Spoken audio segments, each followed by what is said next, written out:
Hi மக்களே! எல்லாத்துக்கும் வணக்கம். எல்லாரும் எப்படி இருக்கீங்க? அனைவருக்கும் தீபாவளி நல்வாழ்த்துக்கள். நம்ம எல்லாத்தோட ஃபேவரட்டான பாரம்பரியமான மைசூர் பாக்க நம்ம வீட்லயே ஈஸியா செஞ்சிரலாங்க. என்னோட அம்மா ஸ்டைல்ல. இது வாயில போட்டோன்னா அப்படியே கரைச்சிடும். டேஸ்ட்டும் ரொம்ப சூப்பரா இருக்கு. ஈஸியா செய்யலாம் வாங்க. இப்போ ஒரு கடாய்ன்னு வச்சுக்கலாம். நீங்க எந்த கப்ல கடல மாவு எடுக்கிறீங்களோ, அதே கப்ல 2 கப் அளவுக்கு நான் சுகர் போட்டுக்கிறேன். சர்க்கரை அளந்த கப்பிலே 1 கப் தண்ணி எடுத்துக்கிறேன். அதையும் ஊத்திக்கலாம். இப்போ நல்லா சர்க்கரை கரையிற வரையும் கலந்து விட்டுட்டே வாங்க. இது கம்பி பதம்லாம் வேண்டாம். நல்லா சர்க்கரை கரைஞ்சு ஒரு லைட்டா ஒரு கொதி வரும். அந்த அளவுக்கு கொதி வந்தா போதும். இப்போ சர்க்கரை நல்லா கரைஞ்சு லைட்டா கொதி வந்துருச்சு. இப்போ எந்த கப்பில சர்க்கரை எடுத்தோமோ, அதே கப்பில 1 கப் கடல மாவு எடுத்துக்கிறேங்க. நான் அப்படியே கொட்ட போனா, அப்படியே கொட்ட போக்கூடாதுன்னு எங்க அம்மா சத்தம் போட்டாங்க. ஸ்பூன்ல கொஞ்சம் கொஞ்சமா தான் போட்டு கிண்டிட்டே இருக்கணுங்க. இந்த மாரி கை விடாம கிண்டிக்கிட்டே இருங்க. யாராவது பக்கத்துலேருந்து கொஞ்சம் கொஞ்சமா போட சொல்லுங்க. இதுக்கு ரொம்பவே தேவை பக்குவம் தாங்க. இந்த மைசூர் பாக்கு பக்குவம் கரெக்ட்டா ஃபாலோ பண்ணா, நமக்கு மைசூர் பாக்கு ரொம்பவே சூப்பரா வருங்க. நான் மைசூர் பாக்கு செஞ்சதே இல்ல. இதை என் அம்மா தான் செய்றாங்க. எந்த கப்பில கடல மாவு எடுத்தோமோ, அதே கப்பில 1 1/2 கப் அளவுக்கு நெய் எடுத்துக்கலாங்க. லைட்டா ஹீட் பண்ணிக்கோங்க. ரொம்பவும் நெய் சூடாகக்கூடாது பார்த்துக்கோங்க.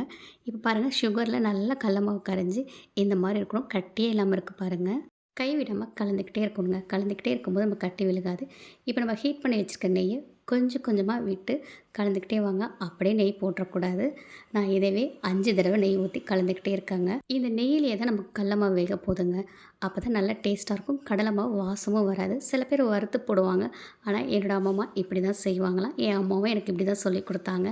திருப்பி நெய் ஊற்றி நல்லா கலந்து விடலாம். இந்த மாவு பார்த்திங்கன்னா நெய்யிலே தாங்க வேக போகுது. அதனால் எவ்வளோ நெய் ஊற்றினாலும் அந்த கடல மாவை இழுத்துரும். எங்கே போகுதுன்னே தெரியாதுங்க. இப்போ மீதி இருக்க எல்லா நெய்யை ஊற்றி நல்லா கலந்து விடுங்க. இப்போ எல்லாம் நுரைய அடங்கி கடல மாவு நல்லாவே வெந்துருச்சுங்க.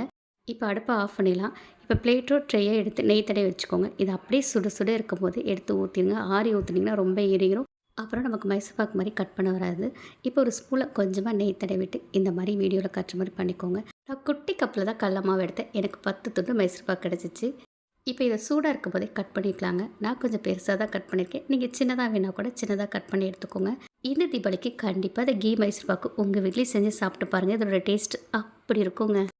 எல்லாருக்கும் இந்த வீடியோ பிடிச்சிருந்தா மறக்காமல் பாப்பீஸ் கிச்சனுக்கு லைக் பண்ணுங்கள், ஷேர் பண்ணுங்கள், கமெண்ட் பண்ணுங்கள். அப்புறம் மறக்காமல் சப்ஸ்கிரைப் பண்ணுங்கள். Bye bye. தேங்க்யூ.